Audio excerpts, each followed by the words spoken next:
உதயநிதி வந்து அப்படியே சட்டமன்றத்தையே திக்குமுக்காட வச்சு புள்ளி விவரங்களை அள்ளி கொட்டி அதெல்லாம் கிடையாது. இதே முன்னாள் முதல்வர் மு.க. ஸ்டாலின் அவர்கள் அவர் பதவி ஏற்பதற்கு முன்னாடி வரைக்கும் மு.க. ஸ்டாலினாக தானே இருந்தார். பதவியாக இருக்கும்போது மட்டும் முத்துவேல் கருணாநிதி ஸ்டாலினா மாறினார்ல. அன்னைக்கு எங்கே வாய மூடிட்டு இருந்தீங்க நீங்கள்? எல்லாருக்கும் ஒரு பயம் வரணும் அப்படின்னா முதல்ல ஒரு டாப் மேலே கையை வைக்கணும். ஸோ அப்படி தான் வந்து வச்சுட்டாரோன்னு எனக்கு தோணுது. நீங்கள் பிரதமரே சொன்னால் கூட கர்நாடகாவில் கேட்க மாட்டாங்க. இதை நீங்கள் வந்து நியாயமாக சட்டம் என்ன சொல்லுதோ சுப்ரீம் கோர்ட்டை வச்சு காலையில் வந்துட்டு சாயங்காலம் போகிற வரைக்கும் தொடர்ந்து எல்லாத்தையுமே அப்சர்வ் பண்ணிட்டு இருக்காரு. அந்த நாலேஜை ஸ்டோர் பண்ண பிறகு கட்டாயமாக அவரும் இறங்கி அடிப்பார். முதல்ல லஞ்சத்தை ஒழித்ததுங்க. அது வந்து முற்றிலும் ஒழிக்க முடியாத புறையோடி போயிருக்கிற ஒரு புண்ணு. அதை வந்து இன்னைக்கு ஓரளவுக்கு ஒரு 40% தகாத வார்த்தையை சொல்லி தொண்டர்கள் கட்டும் பொழுது இல்லைப்பா இப்படிலாம் பேசாதீங்கன்னு சொல்லுவது தானே சரியாக இருக்கும். ஒரு இவ்வளவு பெரிய தலைவருக்கு அது அழகே கிடையாது. மிகப்பெரிய கலவரங்கள் எந்த இடத்துலையுமே இயல்பு வாழ்க்கை இல்லை. பல இடங்களில் பாதிக்கப்பட்டது பொதுமக்கள் தான். இந்த நேரத்தில் ஆஸ் அ ஜேர்னலிஸ்டாக நீங்கள் ஒரு நாள் இருந்திருக்கீங்க, பத்திரிகை துறையில் இருந்திருக்கீங்க, மக்களை பார்த்துருக்கீங்க, பேசியிருக்கீங்க. உதயநிதி அவர்கள் சொன்னக்கூடிய அந்த வார்த்தையை எப்படி பார்க்குறீங்க? ஏன்னா பல்வேறு நபர்கள் சொல்கிறாங்க அவர் வேணும்னு பண்ணலன்னு சொல்கிறாங்க. மக்கள்லேருந்து யாராவது ஒருத்தர் சொல்லிட்டாங்க திருசான்னு சொன்னதை அவர் கொஞ்சம் இப்படி மாற்றி பேசிட்டாருன்னு சொல்கிறாங்க. அவர் சொன்னக்கூடிய வார்த்தை எப்படி பார்த்தீங்க? இல்லைங்க, இப்போ நம்ம வந்து எங்கேயோ ஒரு தேர்ட் பர்சன் நாம் இருக்கோம். ஆனால் அவங்க ஒரு ஹீரோயின்கிற மரியாதையை நம்ம கொடுக்குறோம். இப்போ நமக்கும் அவங்களுக்கு என்ன அதிகபட்சம் ஒரு 2 முறை சந்திச்சிருப்போம், பேசியிருப்போம், அவ்வளோதான். ஆனால் நமக்கே வந்து அவங்க மீது ஒரு மரியாதை இருக்கும் பொழுது இதே உதயநிதி அவர்கள் அவங்கள வச்சு படமெல்லாம் எடுத்திருக்கிறாரு. நான் அவங்களோட நன்கு பழகியிருக்காரு. அவர் வந்து அந்த மரியாதையை கட்டாயமாக கொடுத்துருக்கணுமா வேணாமா? அவங்க வந்து யாரோடு பழகுறாங்க அதெல்லாம் வேற. ஆனால் உங்களுக்கு ஒரு பழக்கம் இருக்குல்ல அவங்களோட. அப்போ அங்கே ஏதோ ஒரு தகாத வார்த்தையை சொல்லி தொண்டர்கள் கட்டும் பொழுது இல்லைப்பா இப்படிலாம் பேசாதீங்கன்னு சொல்லுவது தானே சரியாக இருக்கும். ஆனால் அவர் வந்து சொல்ல மறந்துட்டாரா அல்லது வந்து அந்த கூட்டத்தை பார்த்தோன்னே உற்சாகமாகி இப்படிலாம் சொன்னால் கை தட்டுவாங்கன்னு நினச்சி அவர் பண்ணிட்டாரான்னு எனக்கு தெரியல. என்ன இருந்தாலும் ஒரு இவ்வளவு பெரிய தலைவருக்கு அது அழகே கிடையாது. அது அப்படி சொல்லியிருக்கவே கூடாது. அவர் சட்டப்படி நடவடிக்கை எடுக்கணும் அப்படின்னு இந்த அரசு முனைப்பாக இறங்கி அதிகாலையிலேயே தஞ்சாவூர்லேருந்து கிளம்பி வந்து இங்கே அவரை கைது பண்ணுற அளவுக்கு சூழ்நிலை ரொம்ப இக்கட்டான சூழ்நிலையாக மாறிடுச்சு. தமிழகம் முழுக்க மிகப்பெரிய கலவரங்கள். இப்போ எந்த இடத்துலையுமே இயல்பு வாழ்க்கை இல்லை. பல இடங்களில் பாதிக்கப்பட்டது பொதுமக்கள் தான். ஒரு புறம் திமுகவினர் வந்து அங்கங்கே இறங்கி பயங்கரமாக கலாட்டா பண்ணிட்டு இருக்காங்க. போக்குவரத்துக்கு பெரிய இடைஞ்சலாக மாறிடுச்சு. இந்த கைது கூட ஏதோ அப்படியே கலைஞர் கைதெல்லாம் நம்ம பார்த்தோம், பகீர்னு ஆச்சு. ஐயோ இவ்வளோ பெரிய வயசானவரை இப்படி கட்டி பிடிச்சி தூக்கி நசுக்கிறாங்களேலாம் கோபம் வந்துச்சு. ஆனால் ரொம்ப மரியாதையாக அவரை கூப்பிட்டு போகிறாங்க. இத்தனைக்கும் அந்த வேனே ஏசி வேன் தான். நீங்கள் பொதுவாக காவல்துறை கைதுன்னா நீங்கள் பார்த்தா தெரியும், ரொம்ப பாடாவதி வேனை கூப்பிட்டு வருவாங்க. ஷாக் அப்சர்வெல்லாம் ஒர்க் பண்ணவே பண்ணாது. நீங்கள் ஒரு பள்ளத்தில் விழுந்தா நேராக முதுகு தண்டில் தான் அடிக்கும். அப்படிப்பட்ட வண்டி தான் கூப்பிட்டு வருவாங்க இந்த மாதிரி கைதுகளுக்கு. ஆனாலும் அவருக்கான மரியாதையை கொடுக்கணுங்கிறதுக்காக நல்ல ஏசி வேனை, நல்ல டெம்போ டிராவலரை அழகாக எடுத்துகிட்டு வந்து தான் கூப்பிட்டு போகிறாங்க. ஸோ அவ்வளவு மரியாதையாக தான் ஒரு தலைவரை கூப்பிட்டு போகிறாங்க. நீதிமன்றம் சொல்லியிருக்கு இரவுக்குள்ளே அவரை விடுவிச்சிடணும் அப்படின்னு சொல்லியிருக்கு. இவ்வளவு பாசிட்டிவ் சைன் இருந்தும் இவங்க அங்கங்கே வந்து கலாட்டா பண்ணுறதுங்கிறது வந்து எந்த விதத்தில் சரின்னு நமக்கு புரியுது. இந்த அரெஸ்ட் எப்படி பார்க்குறீங்க? ஏன்னா இன்னைக்கு காலையிலேருந்து நான் ஏகப்பட்ட இன்டர்வியூஸ் பார்த்துட்டேன். நான் பர்சனலாக வேற ஜேர்னலிஸ்ட் கொடுக்குற இன்டர்வியூஸ் எல்லாமே நான் பார்த்துட்டு தான் வந்திருக்கேன். அவங்களாம் என்ன சொல்கிறாங்கன்னா இந்த அரெஸ்ட்டே தேவையில்லை அப்படின்னு சொல்கிறாங்க. ஏன் அப்படின்னா கண்டிப்பாக தப்பு தான், தப்பான வார்த்தையை தான் பேசியிருக்காரு. பட் ஆனால் இந்த அரெஸ்ட்ன்றது இவ்வளோ சீக்கிரம் தேவையானு அந்த அவங்க கேட்குறாங்க. ஸோ இந்த அரெஸ்ட் எப்படி பார்க்குறீங்க? அவசியமற்றதா? இல்லை, இந்த கைது தேவையில்லைன்னு நான் ஆரம்பத்திலே சொல்லிட்டேன். ஆனால் ஏன் அவர் செஞ்சாருங்கிறதுக்கான காரணத்தையும் நான் இப்படி தான் யோசிக்கிறேன். என்னன்னா தொடர்ந்து வந்து ஒரு முதலமைச்சர்னு பார்க்காம அசிங்கமாக பேசுகிற கூட்டம் தினந்தோறும் வந்துட்டே இருக்கு. அதில் முக்கியமானவர்களும் இருக்காங்க.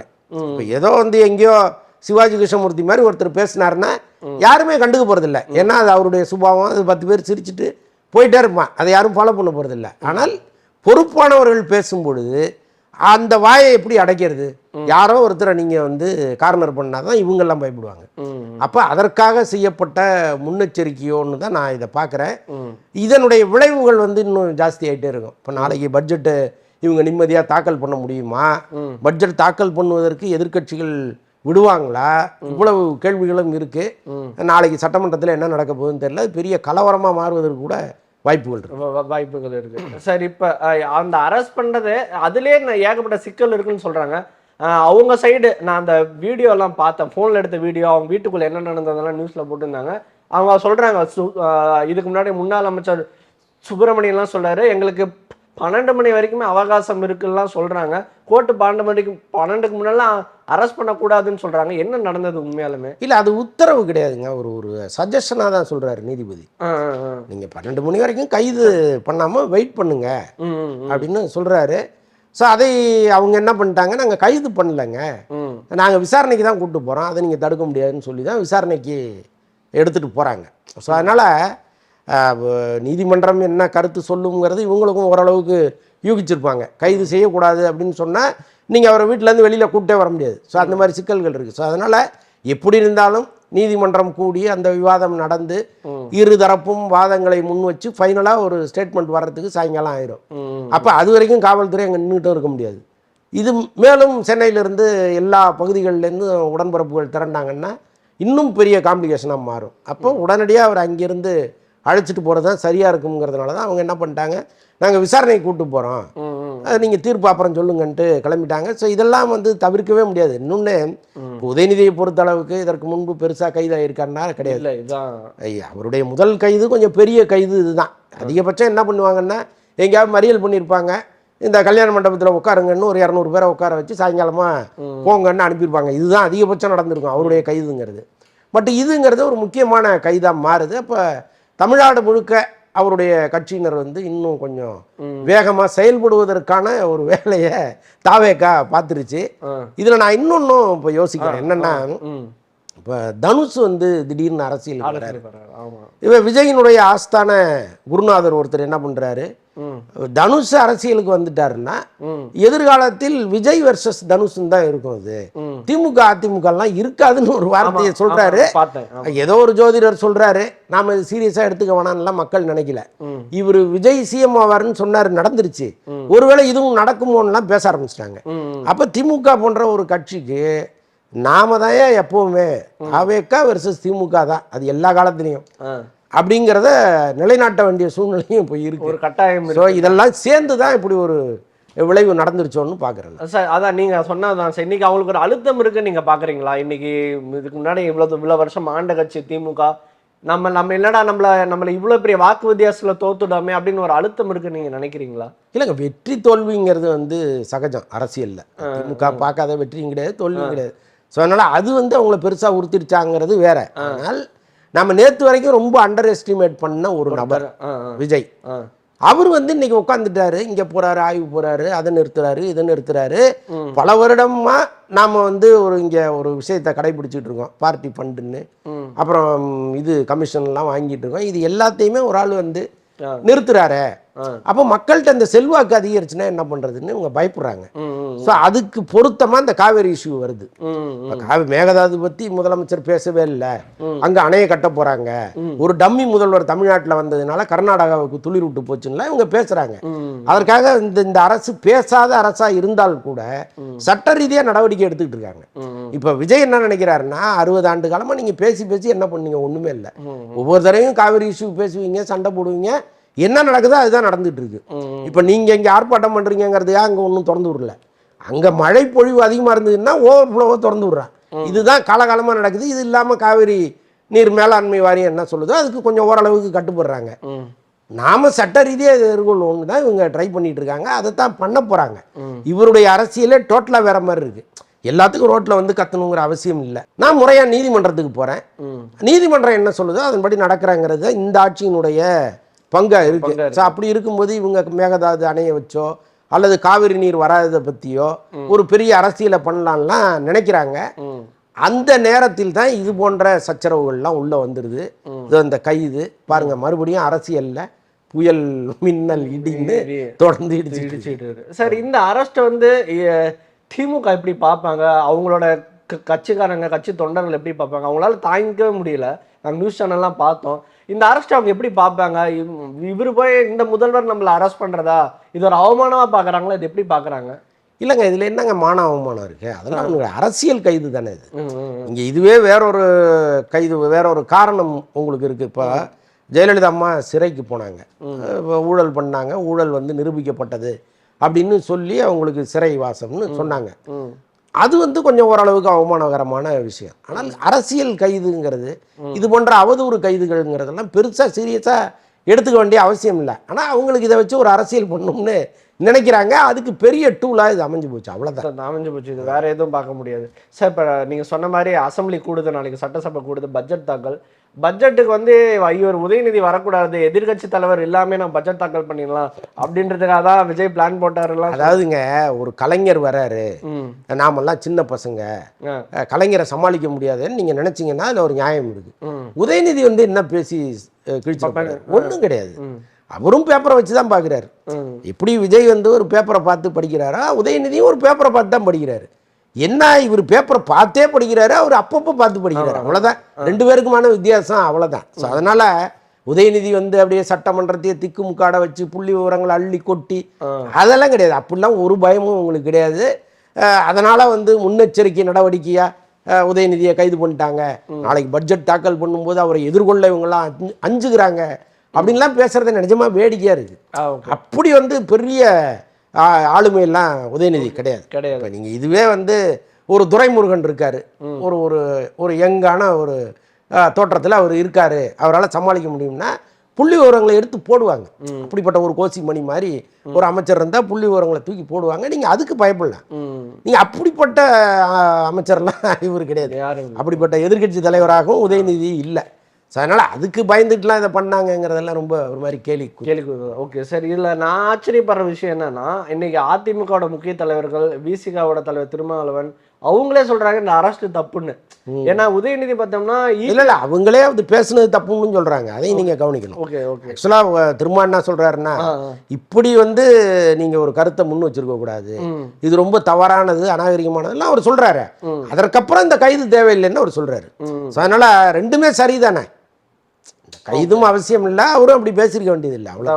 சார் இன்னைக்கு விஜய் அவர்கள் மேலே நம்மளோட தமிழக முதல்வர் மேலே ஒரு குற்றச்சாட்டுமே வைக்கிறாங்க. ஒன்றும் இல்லை, உதயநிதி பேசியிருப்பாரு, செங்கல்பட்டு கோர்ட்டில் கணவனை தேடும் மனைவின்னு இருப்பாங்க, அதற்கு வராத கோவம் இதற்கு வருதா அப்படின்ற மாதிரிலாம் இன்னொரு ஜேர்னலிஸ்ட் கேட்டிருக்காரு. இது ஒன்றும் இல்லை, அது ஓப்பனாக என்ன சொல்லலாம்னா அவங்க மேலே வராத கோவம் இப்போ இவங்களை இழுத்து பேசணுன்னே வருதா அப்படின்ற மாதிரிலாம் கேட்குறாங்க. திருச்சாவூர்த்தோன்னே வருதான்னு கேட்குறாங்க. இது எப்படி பார்க்குறது? இல்லை அப்படி கிடையாதுங்க. இப்போ நீங்கள் இன்னைக்கு வந்து மகளிர் ஆணையம் இருக்குது, பெண்களுக்கு எதிராக நீங்கள் எந்த கருத்தை முன்வைத்தாலும் அவங்க வராங்க, வந்து சட்ட ரீதியாக அதை எப்படி எதிர்கொள்ளணுமோ கொள்கிறாங்க. எல்லா நெருக்கடிகளும் சட்ட ரீதியாக அவங்க கொடுக்குறாங்க. அப்போ பெண்களுக்கான அநீதிகள் எங்கெல்லாம் நடக்குதோ அங்கெல்லாம் வந்து இந்த போன்ற குரல்கள் வருவதுங்கிறது, நடவடிக்கை வருவதுங்கிறது ரொம்ப இயல்பாக இருக்குது. நீங்கள் செங்கல்பட்டு கோர்ட்டில் கணவனை ஒருத்தர் தேடுறாங்கங்கிறது வேற, அதற்கு முறையாக பதில் சொல்லிட்டாரு. எங்கே உங்கள் அப்பாவை காணும்னு அதே சட்டமன்றத்தில் அவர் ஒரு பதிலை சொல்லிட்டாரு. அதுக்கு அதுதான் பதில். ஆனால் இதுக்கு வந்து இப்போ ஒவ்வொரு ஊர்லேயும் பெண்கள்லாம் போய் இந்த மாதிரி எங்களை ரொம்ப இழிவாக சித்தரிச்சிட்டாரு அப்படின்னு சொல்லி கம்ப்ளைண்ட் கொடுக்குறாங்கன்னு வைங்க. இந்த கம்ப்ளைண்ட்டை ஏற்றுக்குமா ஏற்றுக்காதா? காவல்துறை கட்டாயமாக ஏற்றுக்கும். அப்போ இது வழக்காக பதிவு பண்ணும்போது மேலும் பல சிக்கல்கள்லாம் வரும். இன்னைக்கு உதயநிதி அவர்களை நீங்கள் விடுதலை பண்ணிட்டா கூட அல்லது கைது செய்யாமல் விட்டால் கூட ஆங்காங்கே இது தொடர்பான புகார்கள் பண்ணப்படும், கட்டாயமாக பண்ணுவாங்க. அது வழக்கு பதிந்து என்னைக்காவது ஒரு நாள் இது ஒரு பெரிய வினையாக தான் அவருக்கு முடியும். ஒன்று இப்படி தவறாக பேசிட்டான்னா ஒரு வெளிப்படையாக மன்னிப்பு கேட்குறதுல கூட ஒன்றும் தவறு இல்லை. ஏன்னா இப்போ பெண்கள் எல்லாம் முகம் சுளிக்கிறாங்க. இதை வந்து உங்கள் வீட்டில் உங்கள் பெண்கள்கிட்ட போட்டு காட்ட முடியுமான்னு கேட்காதவங்க கிடையாது. அப்போ தவறான ஒரு விஷயத்த நம்ம பேசிட்டோங்கிறத முதல்ல அவர் உணரணும். இப்போ இதுவே வேற ஒரு விஷயமா இருந்துன்னு வைங்களேன், நீங்கள் நெஞ்சை நிமித்திட்டு சண்டை போடுறதுல ஒரு அர்த்தம் இருக்குது. இது ரொம்ப நிஜமாக கூச்சமாக இருக்குது. இப்படி ஒரு வார்த்தையை ஒரு எதிர்கட்சி தலைவர் பேசலாமாங்கிறது நமக்கு நிஜமாவே ரொம்ப கூச்சமாக இருக்குது. ஸோ அப்படி பேசிட்டாரு, ஏதோ ஃப்ளோவில் வந்துருச்சுங்க, நான் அந்த அர்த்தத்தில் சொல்லலை அப்படின்னு சொல்லிட்டு போகிறது தான் சரியாக இருக்கும். ஆனால் அவர் என்ன பண்ணுறாரு, கட்டிங் பேஸ்டிங்லாம் பண்ணிட்டாங்க அப்படின்னு ஒரு பொய்யை சொல்கிறாரு. அதுக்கு அவசியம் இல்லையே. நீங்கள் பண்ணது தவறுங்கிறது உங்கள் மனசாட்சிக்கு தெரியும். ஓகே. அப்போ நீங்கள் அதை வெளிப்படையாக ஒத்துக்கிட்டு இந்த பிரச்சனையை இதோட விடுங்க, ஏதோ எமோஷனல் நான் பேசிட்டேன் ஓகே அப்படின்னு சொல்லிட்டு கடந்து போகிறது தானே சரியா இருக்கும். சரி இல்லை, இன்னொரு சந்தேகமும் வருது எனக்கு. இது என்னோட டவுட். இது ஆக்சுவலி ஆக்டர் த்ரிஷா அவர்களே எந்த கருத்துமே சொல்லலை. இந்த நான் வந்து ஒன்றும் இல்லை, இதுக்கு முன்னாடி மன்சூர் அலிகான் கருத்து சொன்னால் அவங்கள இது பண்ணி ஒரு ட்விட்டு போட்டிருப்பாங்க, பார்த்திபனுக்கு ட்விட்டு போட்டிருப்பாங்க. உதயநிதி சொன்னது மட்டும் ஏன் ட்விட்டே போடல? இப்போ மன்சூர் அலிகான்னா ஒரு சாஃப்ட் டார்கெட், இவரை ஈஸியாக அடிச்சிட முடியும்னால ட்விட்டு போட்டாங்களா? இன்னைக்கு உதயநிதி வந்து அடிக்க முடியாதுனால அமைதியாகிட்டாங்களா? ஏன் அவங்க எந்த கருத்துமே எல்லாமே அது அவங்க தான் பதில் சொல்லணும். அவங்க ஏன் போடலங்கிறது ஏன் நம்ம சொல்ல இல்லை. ஏன் இந்த கருத்து அவங்க ஏன் எந்த கருத்துமே தெரியல, சொல்ல முடியாது. இன்னைக்கு இன்ஸ்டாவில் ஏதாவது பதிவு போடுவதற்கும் வாய்ப்புகள் இருக்கு, தெரியாது இல்லை. இப்போ நான் ஆரம்பத்திலே குறிப்பிட்ட மாதிரி உதயநிதியும் அவரும் நல்ல நண்பர்கள் தான். இதே திரைத்துறையில் அவருக்கு பல பேரோட நல்ல நட்பு இருக்கு. அப்படிதான் இவங்களோடய ஒரு நட்பு இருக்கு. ஸோ நம்முடைய நண்பனே இப்படி பண்ணிட்டாரேங்கிற ஒரு வருத்தம் கூட அவங்களுக்கு இருக்கலாம். அதெல்லாம் வந்து அவங்க இன்ஸ்டாவை பதிவை பார்த்து தான் நம்ம புரிஞ்சுக்க முடியும். பார்ப்போம், வெயிட் பண்ணி பார்ப்போம். ஓகே சரி. இதுக்கப்புறம் விஜய் விசஸ் உதயநிதி இந்த இது வந்து எவ்வளோ தூரம் முற்றி போகும்னு நினைக்கிறீங்க? ஏன்னா இது வரைக்கும் ஒரு அரசியல் சண்டையாக தான் இருந்தது. இப்போ அரெஸ்ட் பண்ணிட்டாங்க. இது அவர் கண்டிப்பாக ரொம்ப பர்சனலாக எடுத்துருப்பாரோன்னு எனக்கு தோணுது. என்னையவே அரெஸ்ட் பண்ணிட்டீங்களா, என்னை இப்படி பண்ணிட்டீங்களா அப்படின்ற மாதிரிலாம் அவர் தோணி இருக்கும்னு நினைக்கிறேன். ஸோ இதுக்கப்புறம் இவங்களோட முற்றி மோதல் எப்படி இருக்கும்னு நினைக்கிறீங்க? ஆக்சுவலாக நான் என்ன நினச்சேன்னா, கலைஞருக்கும் ஜெயலலிதா அம்மாவுக்குமான அந்த மோதல் இருக்குல்ல, ஆமாம், அது வந்து பெரிய மோதலாக இருந்துச்சு. எல்லா காலத்துலேயும் அவங்க வந்து கீரியும் பாம்புமாவே இருந்திருக்காங்க. எல்லா கருத்துலேயும் அவங்க ஒன்றுக்கொன்று உடன்படாமல் தான் இருந்திருக்காங்க. அவங்களுடைய மறைவுக்கு பிறகு இது மாறும்னு நினச்சேன். தமிழக அரசியலே ஒரு நாகரிகமான பாதையை நோக்கி போகும் அப்படின்னு நினச்சேன். விஜய் அவர்கள் முதலமைச்சராக பொறுப்பேற்ற பிறகு அவர் முன்னாள் முதல்வர் ஸ்டாலின் அவர்களை போய் பார்த்தது, அப்புறம் இன்னும் மற்ற தலைவர்களை போய் பார்த்தது, கி வீரமணி உட்பட மற்ற தலைவர்களை போய் அவர் பார்க்கும்பொழுது அடடா தமிழகத்தில் வந்து ஒரு நாகரிகமான அரசியல் ஸ்டார்ட் ஆயிடுச்சு அப்படின்னு நான் நினச்சேன். ஆனால் இப்போ இந்த மோதல் இருக்குல்ல, இது வந்து இன்னும் பல வருடங்கள் இங்கே நீடிக்கும் கட்டாயமாக. இப்போ நாளைக்கு ஒரு வேளை இப்போ இருக்கிற விஜயினுடைய செல்வாக்குப்படி பார்த்தா இன்னும் ஒரு பீரியடை அவர் இருப்பார். ஒரு 10 வருஷம் அவருடைய அரசியல் அந்த முதலமைச்சர் பதவிங்கிறத அவர் நீடிப்பாருங்கிற அளவுக்கு இருக்க செயல்பாடுகளை பொறுத்து. நான் சொல்கிறது இன்றைக்கி பொசிஷன். நாளைக்கே அவருடைய செயல்பாடுகள் மக்களுக்கு பிடிக்கலன்னா வேற ஒரு தீர்ப்பை கொடுக்க போகிறாங்க. அந்த நேரத்தில் ஒருவேளை திமுக ஆட்சிக்கு வந்துச்சுன்னா கட்டாயமாக இது எல்லாமே மீண்டும் அரங்கேறும். இன்னைக்கு உதயநிதி கைதுங்கிறது நாளைக்கு விஜய் கைதாக கூட மாறலாம். புரியுது அவங்களுக்கு? இந்த பழிவாங்கல் நடவடிக்கைங்கிறது மாறி மாறி வந்துகிட்டே இருக்கும். அப்படி ஒரு இன்னைக்கு ஒரு விஷ விதையை தூவப்பட்டிருக்கு. அதற்கு உதயநிதியே ஒரு காரணமாக இருக்காருங்கிறது வேற. இந்த நடவடிக்கை எடுக்காமல் இருந்திருந்தா என்ன ஆயிருக்குங்கிற ஒரு அச்சமும் நமக்கு இருக்கு. என்ன ஆயிருக்கும்னா ஆளாளுக்கு இதை விட மோசமா பேச ஆரம்பிச்சிருப்பாங்க. அப்போ இனிமேல் பேசுகிறவர் இன்னைக்கு பாருங்க, அந்த மார்கண்டையன் எம்எல்ஏ அவருக்கு வந்து நிபந்தனை ஜாமீன் கையெழுத்து போட வந்திருக்கிறாரு. பேசுறாரு, வார்த்தைகளை அவ்வளோ கவனமாக பயன்படுத்துறாரு. முதலமைச்சர் அவர்கள்னு சொல்றாரு. அவனே இவனேன்னு சொன்ன அதே வாய் முதலமைச்சர் அவர்கள்னு சொல்ல வருது இல்ல. அப்ப எங்க வந்துச்சு உங்களை கைது பண்ண வருது. அப்போ இன்னைக்கு தமிழ்நாட்டினுடைய டாப்பே வந்து இப்போ உதயநிதி தான், எதிர்கட்சி தலைவர். அவரு மேல நீங்க கையை வச்சுட்டீங்க. இன்னைக்கு வச்ச பிறகு இந்த அல்லு சில்லறைகள் எல்லாமே அடங்கிடும். முக்கியமா நான் யாரை சொல்ல வர்றேங்கிறது உங்களுக்கு தெரியும். அந்த அல்லு சில்லறைகள் அடங்கணுங்கிறதுக்காக இப்படி ஒரு வேலையை விஜய் பார்த்துருக்காருன்னு நான் உறுதியாக நம்புகிறேன். சார் அடுத்த இன்னொரு டாபிக்னா நம்மளோட சீமான் அவர்கள் அவர் வைக்கக்கூடிய சில விஷயங்கள் மட்டும் உங்கள்கிட்ட கேட்குறேன். அவர் ஏன் இந்த வினாக்கள்லாம் கேட்டாருன்றதே பல்வேறு நபர்களுக்கு சந்தேகமாக இருக்குது. சார் அவர் என்ன சொல்கிறாருன்னா, அரசியலுக்கு மட்டும் வந்ததுக்கப்புறம் மட்டும் உங்களுக்கு ஜோசப் விஜயா, நீங்கள் சினிமாவில் நடத்தப்ப விஜய்னு தானே போட்டீங்க, 30 வருடங்களாக விஜய் தானப்பா இருந்தீங்க, இந்த இறுதியாக இந்த 6 மாதங்கள் மட்டும் ஜோசப் விஜய் அது என்ன ஜோசப் விஜய்னு கேட்குறாரு. அதுக்கு பதில் வந்து சோசியல் மீடியாவிலேயே திருப்பி கேட்டுக்கிட்டு இருக்காங்க. உங்கள் அப்பா பேர் என்ன, உங்கள் பேர் என்ன, நீங்கள் அப்படி மாறினீங்கன்னு பல பேர் திருப்பி கேட்டுட்டு இருக்காங்க. அதுக்கு நம்ம பதில் சொல்ல வேண்டிய அவசியம் இல்லை. ஆனால் ஒரே ஒரு கேள்வி நமக்கு திரும்ப வருது. இதே முன்னாள் முதல்வர் மு க ஸ்டாலின் அவர்கள் அவர் பதவியேற்பதற்கு முன்னாடி வரைக்கும் மு க ஸ்டாலினா தானே இருந்தார். பதவியேற்கும் போது மட்டும் முத்துவேல் கருணாநிதி ஸ்டாலினா மாறினார்ல. அன்னைக்கு எங்கே வாய மூடிட்டு இருந்தீங்க? நீங்கள் கேட்க வேண்டியதானே. இப்போ இவர் என்ன சொல்றாருன்னா, மதவாதத்தை கொண்டு வராராம். இவர் கிறிஸ்தவர் அப்படிங்கிறதுனால ஜோசப் விஜய்னு போட்டுக்கிட்டாரு அப்படின்னு சொல்ல வராரு. எனக்கு ஒன்றுமே புரியல. இதே ஹச்ராஜா 2017 விஜயை வந்து ரொம்ப கேவலமாக திட்டுறாரு. இவர் யார் தெரியுமா, இவர் ஜோசப் விஜய் அப்படின்னு சொல்றாரு. ஜோசப் விஜய்னா ஏதோ கெட்ட பேர் மாதிரியும் ஒரு அசிங்கமான வார்த்தை மாதிரியும், கிறிஸ்தவ பிறப்புன்னா அது வந்து ரொம்ப இழிவான ஒரு பிறப்பு மாதிரியும் கச்சிராஜாங்கிற ஒரு நபர் சொல்றாரு. அப்போ இந்த சீமான் வந்து என்ன பண்ணாரு, கண்டிச்சு அறிக்கை கொடுத்தாரா, நீ எப்படி அப்படி சொல்லலாம் அப்படின்னு. அதற்கு அப்புறம் தான் மெர்சல் படத்துக்காக ஒரு அறிக்கையை வெளியிடுறாரு விஜய். அதுல வந்து சி ஜோசப் விஜய் அப்படின்னு போடுறாரு. அதற்கு அப்புறம் தான் அவர் இந்த பேரையே மக்கள் மத்தியில பதிய வச்சாரு. ஏன் அந்த பேரை சொன்னா என்ன தப்பு, அது என்ன கெட்ட வார்த்தையா அப்படின்னா அவர் வந்து அந்த பேரை கொண்டு வந்தார். 2017 அவர் கொண்டு வந்துட்டார். இவரு தூங்கிட்டு இருந்தாருன்னா அதுக்கு யார் பொறுப்பு? அதனால ரொம்ப, அதாவது விஜயை கார்னர் பண்ணணும்னு நினைக்கிறாங்க. அதுக்கு என்னென்னவோ பேசுறாங்க. அதுக்கு அவரும் ஆளாயிட்டாரேங்கிறது தான். இப்போ அவரை பொறுத்தளவுக்கு வந்து ஒரு அறிவு கிடங்குன்னு இந்த சமூகம் நம்பிட்டு இருந்துச்சு. அந்த நம்பிக்கை எல்லாமே தினந்தோறும் அவர் வந்து உடைச்சிட்டே இருக்கு. ஆமா சார், அவரோட ஸ்பீச் எல்லாம் எப்படி பாக்குறீங்க? ஸ்டேஜ்ல பேசி இப்ப சமயமா 2 மணி அதெல்லாம் விட்டுருங்க. அதை பத்தி விமர்சனம் பண்றதுக்கு ஒண்ணுமே கிடையாது. ஏன்னா நீங்க வந்து அவருடைய தளத்திலே போய் பாருங்க. இப்போ யாரோ ஒருத்தர் வந்து டிவிக்காவை சார்ந்தவர் சீமான் அவர்களுடைய ஸ்பீச்சை போட்டு அதுக்கு கீழே கமெண்ட்லலாம் அவருக்கு எதிராக கருத்துக்கள் வருதுன்னா அதில் ஒரு நியாயம் இருக்குது. ஏன்னா இந்த டிவிக்கு நண்பரை ஃபாலோ பண்ணுறவங்க எல்லாமே அந்த கருத்தை தான் வச்சுருப்பான். ஆனால் செந்தமிழன் சீமான்னு அவருடைய அக்கௌண்ட்லேயே ஒரு கருத்தை போடுறாரு. நீங்கள் கீழே போய் கமெண்ட்டை படிச்சுட்டு வந்து இந்த கேள்வியை கேளுங்க. Okay sir. சார் அதே மாதிரி அவர் கேட்கக்கூடிய இன்னொரு கேள்வி, எல்லாருமே கேட்கக்கூடிய இன்னொரு கேள்வினா, நாம் தமிழரை தூண்டி வர்றது திமுக தான் அப்படின்ற மாதிரி ஒரு குற்றச்சாட்டு போயிட்டு இருக்குது. அவதூறாக யாரும் முன்வைக்கல. பட் ஆனால் சமூக வலைதளங்களில் இது நான் அவதூறாக சொல்லலை, பட் ஆனால் சமூக வலைதளங்கள் சொல்லிகிட்டே இருக்காங்க. இப்போ இன்னைக்கு ஆளுங்கட்சி தாவேக்காவை எதிர்க்கிறதுக்கு சீமானும் உடந்தையாக இருக்காரு அப்படின்ற மாதிரிலாம் சொல்கிறாங்க. இது எப்படி பார்க்குறீங்க? திமுக தான் தூண்டி விடுதா? இல்லைங்க, இப்போது உதயநிதி அவர்கள் நேற்று பேசுனது ஒரு மிகப்பெரிய சம்பவமாக மாறி இன்னைக்கு தமிழ்நாடே கொந்தளிச்சு போயிருக்கு. இந்த நிமிஷம் வரைக்கும் அவர்கிட்ட ஒரு அறிக்கையோ விளக்கமோ ஒரு கருத்தோ வரவே இல்லை. அப்போ இது குறித்து நீங்கள் புரிஞ்சுக்க வேண்டியது தான். இது அவங்களுக்குள்ள ஒரு கனெக்ஷன் இருக்கா இல்லையா என்னங்கிறதெல்லாம் நீங்கள் புரிஞ்சுக்கணும். இதே வந்து ஒரு 10 வருடத்திற்கு முன்பு இருந்த சீமானா இருந்திருந்தா என்ன பண்ணியிருப்பாரு? என்னையா ஒரு பெண்ணை போய் இவ்வளோ இழிவாக பேசுறீங்க, நீங்கள் அது தப்பு இல்லையா அப்படின்னு கேட்டிருப்பாரு. ஆனால் இன்னைக்கு அவரால் கேட்க முடியல. அதுக்கு காரணம் என்னங்கிறத நம்ம சொல்ல வேண்டிய அவசியம் இல்லையா? Okay sir. அதே மாதிரி இன்னொரு விஷயமா சொல்றாரு, திருநெல்வேலியிலேருந்து நான் ஒரு காஃபி டீ கூட வாங்கி குடிச்சதில்ல. அதை விட்டுருங்க, அவரை பற்றி பேசுறதே வேஸ்ட்டுன்னு நினைக்கிறேன் நான். ஏன்னா அது நம்முடைய பொன்னான நேரத்தை எதற்கும் பயன்படாத ஒரு விஷயத்தை பற்றி பேசிகிட்டு இருக்கோம். அணை கட்டும் பிரச்சனையா இப்போதான் ரொம்ப சீரியஸாக போயிட்டு இருக்கிற பிரச்சனை இது.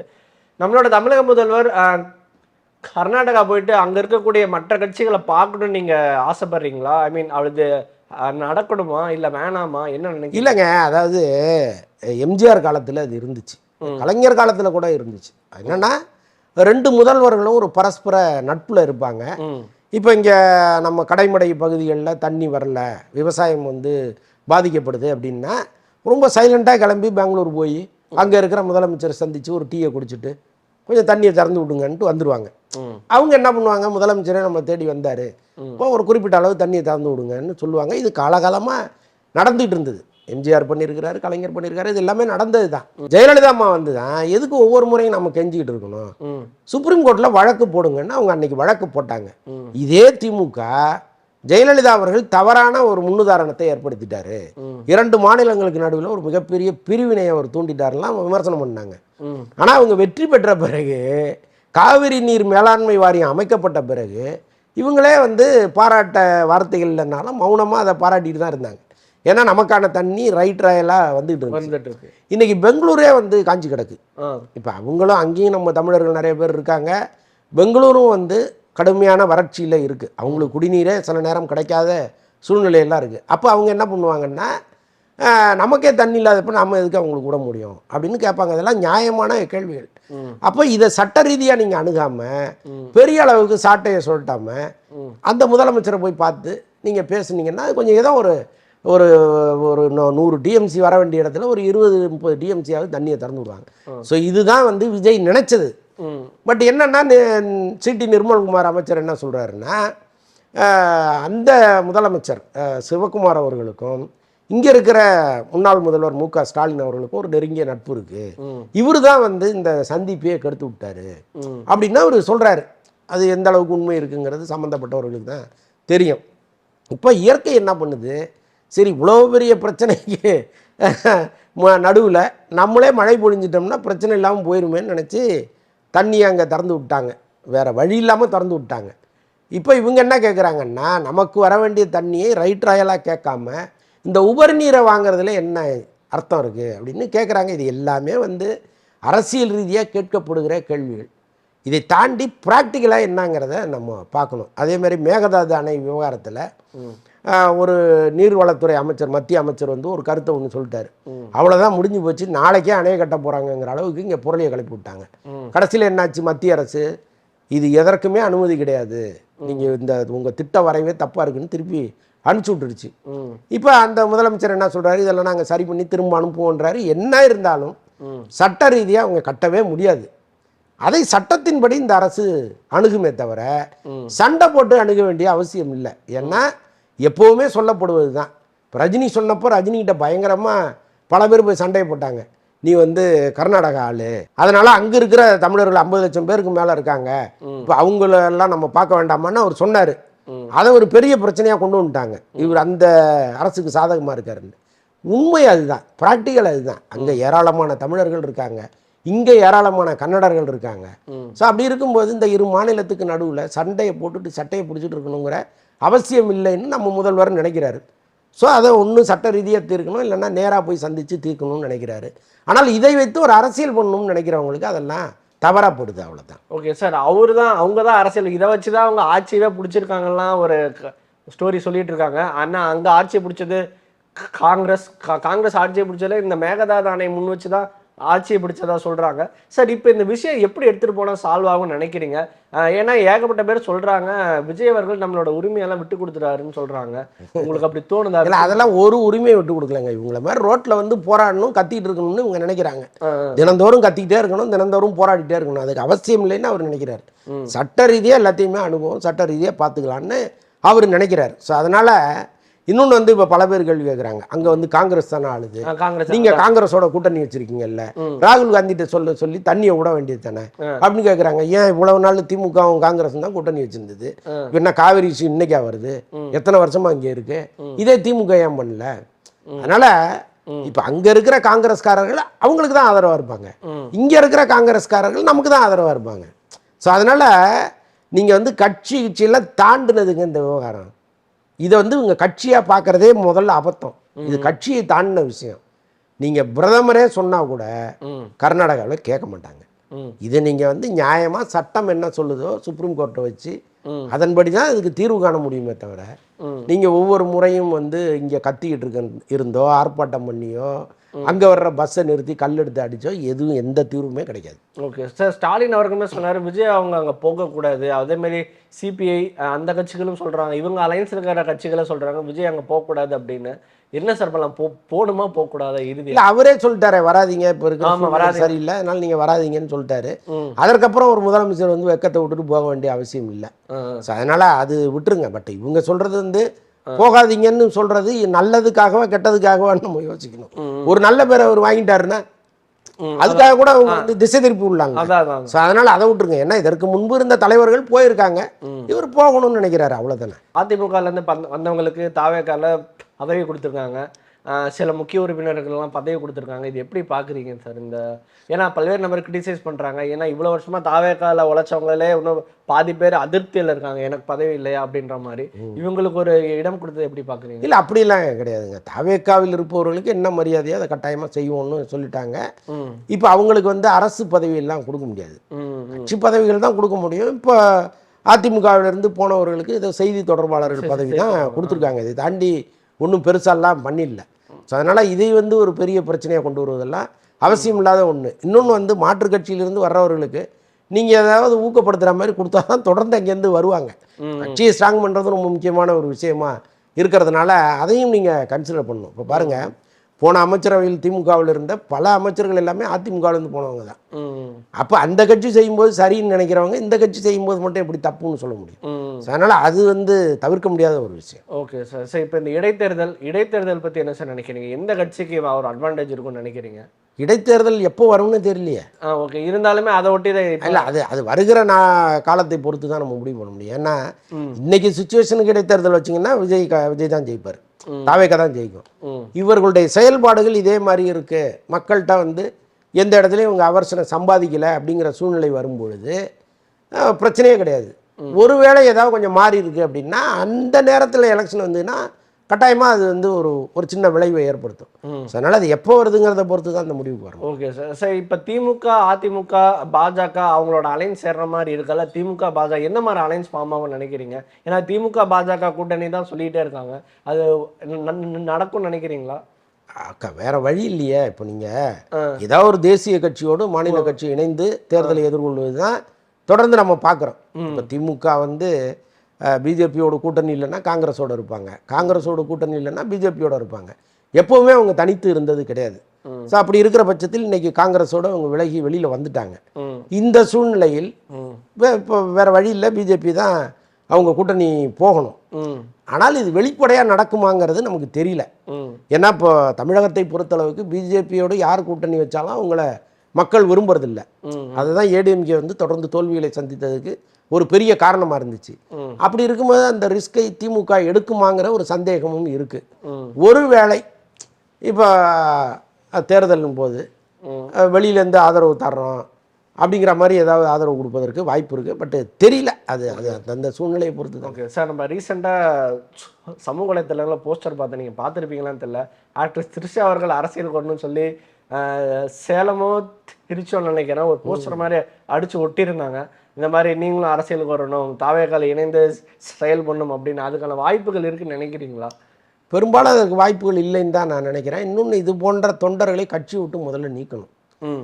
ஏன்னா இப்போ ஏற்கனவே வந்து இந்த கட்சி மீது ஒரு பெரிய அதிருப்தி இருக்குது, ஒரு கிண்டலும் கேலியுமான ஒரு பார்வை இருக்குது. அப்போ இதை நீங்கள் மாற்றணும்னா இது போன்ற விஷயங்களை முன்னெடுக்கிற கட்சி நிர்வாகிகளை முதல்ல கட்சி விட்டு நீக்கணும். இப்போ அதை வந்து இந்த அரசு செய்யணும். அரசுங்கிறத விட விஜய் அவர்கள் வந்து இதையெல்லாம் கவனித்து யார் இது போன்ற தவறுகளை செய்கிறாங்களோ அவங்கள முதல்ல அவங்க மீது நடவடிக்கை எடுத்தாருன்னா சரியாக இருக்குங்கிறது நம்முடைய கருத்து. வெயிட் பண்ணிப்பாங்க. Okay okay sir. இறுதி கேள்வி சார். சார் விஜய் அவர்களோட ஆட்சியை நீங்கள் இவ்வளோ நாள் பார்த்துருப்பீங்க, ஒரு 100 days கிட்ட ஆயிடுச்சு. இதில் அட்வான்டேஜாக என்ன பார்க்குறீங்க? ஐ மீன் இதெல்லாம் சூப்பராக இருக்குது, இதெல்லாம் இன்னும் நீங்கள் மாற்றிக்கலாம்னா என்னென்ன விஷயங்கள் பார்க்குறீங்க? முதல்ல லஞ்சத்தை ஒழித்ததுங்க.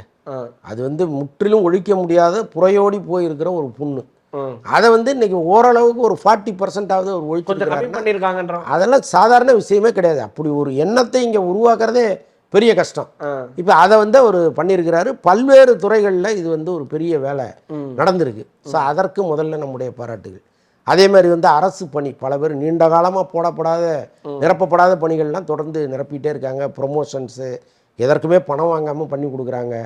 எங்கேயுமே சிபாரிசுகள் கிடையாது. டிரான்ஸ்ஃபர் ஆகட்டும், போஸ்டிங் ஆகட்டும், எதற்குமே சிபாரிசுகள் கிடையாது, பணம் கிடையாது. ஸோ இதெல்லாம் ரொம்ப ஆச்சரியமாக இருக்குது. இப்போ தமிழ்நாட்டில் இப்படிலாம் ஒன்று நடக்குமான்னு கனவு கண்டவங்களுக்கு அந்த கனவு இன்னைக்கு பலிச்சிட்டு இருக்கு. ஸோ அதனால் அமைச்சரில் ஒரு 4-5 பேர் ரொம்ப சிறப்பாக பணியாற்றுறாங்க. சில பேர் வந்து ரொம்ப ஆவரேஜாக இருக்காங்க. ஸோ இப்போ அவங்கெல்லாம் யாருன்னு கண்டறிந்து கட்டாயமாக அது ஒரு ஷஃப்லிங் நடக்கும். இல்லை ஒரு மாற்றம் நடக்கும். அது அப்போ என்னங்கிறத பார்ப்போம். மற்றபடி இந்த 100 நாள் அரசுங்கிறது கட்டாயமாக ஒரு திருப்திகரமான அரசு. ஏதாவது தப்புகள் இதெல்லாம் மாற்றி இருக்கலாமே, அந்த மாதிரிலாம் ஏதாவது தோணுதுங்களா சார்? இன்னும் கொஞ்சம் விஜய் அவர்கள் பேசலன்றது ஒரு குற்றச்சாட்டு. இல்லை, அது அவர் மெல்ல பயிற்சிக்கு பிறகு அது வரும். ஏன்னா இப்போ தான் வந்து ஒரு சட்டசபையில் வந்து எல்லாத்தையுமே கவனிச்சிட்டு இருக்காரு. கட்டாயமாக வந்து அவர் பேச ஆரம்பிப்பார். ஆமாம்மா, அது எல்லாருமே பயிற்சியின் அடிப்படையில் வர்றது தானேங்க. திடீர்னு ஒரே நாளில் வந்துடாது. இல்லை, வராரு, எல்லாத்தையும் அப்சர்வ் பண்ணிட்டு இருக்காரு. நீங்கள் பார்த்தா தெரியும். காலையில் வந்துட்டு சாயங்காலம் போகிற வரைக்கும் தொடர்ந்து எல்லாத்தையுமே அப்சர்வ் பண்ணிட்டு இருக்காரு. அந்த நாலேஜை ஸ்டோர் பண்ண பிறகு கட்டாயமாக அவரும் இறங்கி அடிப்பார். அந்த நாளுக்காக தான் நானும் காத்துக்கேன். சார் இறுதியாக ஒரே ஒரு கேள்வி சார். அமைச்சர்களில் வந்து இருக்க மாட்டாங்க, இதுக்கு மேலே அதே அமைச்சர் இருக்க மாட்டாங்க, சில பேரை மாற்றுறாங்க அப்படின்ற மாதிரிலாம் கேள்விப்படுறோம். எந்தெந்த அமைச்சர்கள் உங்களுக்கு ஏதாவது தெரியுமா? இல்லை, நமக்கு அது உறுதியாக தெரியல. பட் சில அமைச்சர்கள் மீது ஒரு குற்றச்சாட்டு இங்கே இருக்குது. அதை அவரும் பார்க்குறாரு, கேட்குறாரு. ஸோ கட்டாயமாக அது நடக்கும். சார் இவ்வளோ நேரம் இன்டர்வியூ ரொம்ப நல்லா இருந்துச்சு. இதே மாதிரி இன்னும் நேர்காணல் சார். நன்றி.